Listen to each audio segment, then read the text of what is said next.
Nuestro grupo, el cual está conformado por María Fernanda Zuleta, Nicolás Herrera y quien les habla, Jason Ramírez, les vamos a hablar de la reseña del libro Historia de Roma.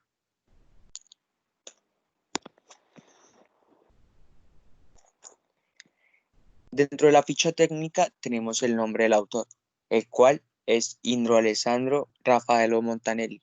Dentro de la categoría del libro tenemos que este es ensayístico. El nombre o título de la obra se le tiene como Historia de Roma. La traducción de este fue hecha por Domingo Bruna.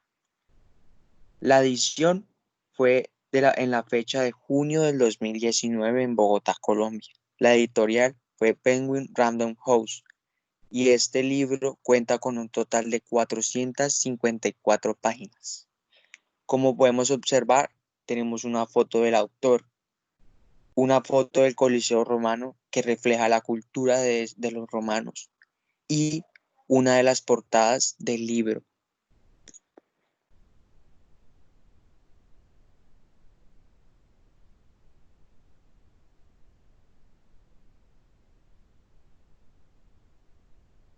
En consideración del grupo, es un buen libro. El autor hace ver la historia más divertida y menos compleja. Sus intenciones están reflejadas en cómo quiere acercar a las personas para que se interesen más por conocer cómo fue el pensamiento y el actuar de los romanos, además de entender que en esta historia algo intrigante se reflejan diferentes creencias desde pensamientos mitológicos y arqueológicos, pero al final se logra demostrar cómo todas se entrelazan para llegar a un mismo fin y cómo los mismos romanos se contradicen en lo que ellos mismos decían creer.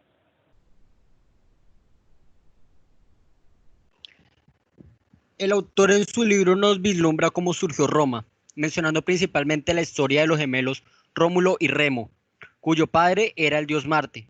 Fueron abandonados en el río Tíber por orden del rey Amulio, cuya hija había incumplido el mandato de virginidad que él le impuso cuando la obligó a dedicarse al culto de Vesta, según la leyenda, los cuales fueron criados por una loba, donde la mayoría de personas piensan que la loba se refería en sí a un animal, pero no. La historia es contada desde una creencia mitológica. Esta mujer, la loba, era llamada así por su carácter y fue quien, según la historia, crió y alimentó a Rómulo y Remo, quienes posteriormente crecieron y realizaron los trámites correspondientes para edificar los cimientos de lo que hoy se conoce como Roma. Para esto, el autor determina, cito, la finca de pocas hectáreas que Rómulo y Remo recortaron con el arado entre las colinas del Tíber, convirtiéndose en el espacio de pocos siglos en el centro del Lacio, después de Italia y más tarde del mundo conocido hasta entonces. Y en todo él se habló su lengua, se respetaron sus leyes y se contaron los años ab urbe condita, o sea, desde aquel famoso 21 de abril de 753 a.C. Comienza la historia de Roma y de su civilización. Montanelli 2005, capítulo 1, página 13.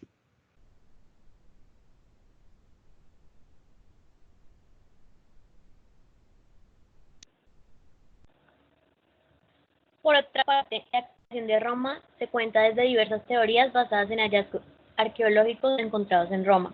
Cito, en la fábula de Rómulo y Remo, ¿acaso todo es fábula? Tal vez también hay algo de verdad. Tratemos de desentrañarlo basándonos en datos bastante seguros que la arqueología y la etnología nos han proporcionado. Montanelli, Historia de Roma 2005, capítulo 1, página 8. Pues bien, basándonos en lo que dice el escritor Montanelli y argumentándolo desde diferentes historiadores, quienes desestimaron la tradición y la historia de los primeros reyes de Roma, así como la fecha fundacional 753 a.C., y donde ambas se catalogaron como solo legendarias. Toda esta historia ha podido ir avanzando gracias a la arqueología y a otras ciencias.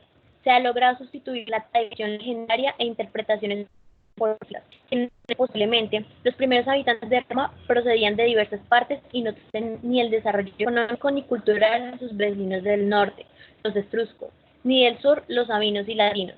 En el periodo palatino, los arqueólogos encontraron los restos de un primitivo poblado del siglo VIII a.C., de lo que podemos sacar la conclusión que la población se fue extendiendo por las laderas de las colinas próximas y en el siglo siguiente por el valle que había entre ellas, llegando a poblar lo que hoy se conoce como Roma.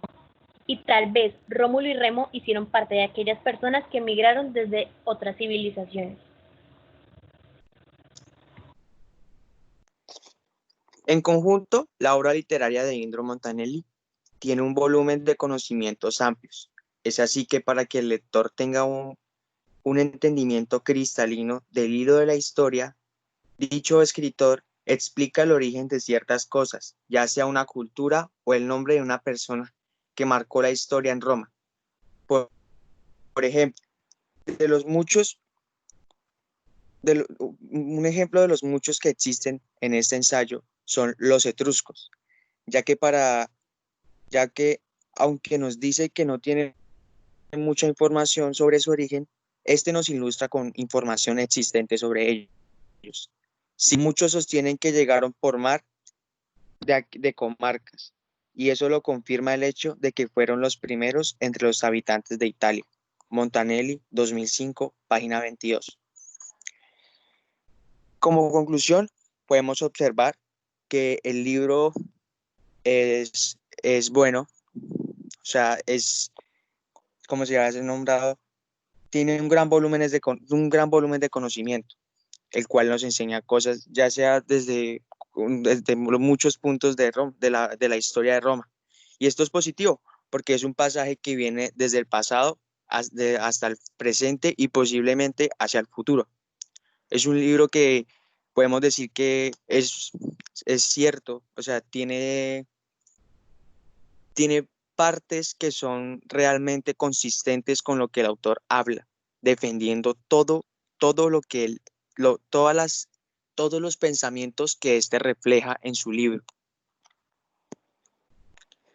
Gracias por escucharnos.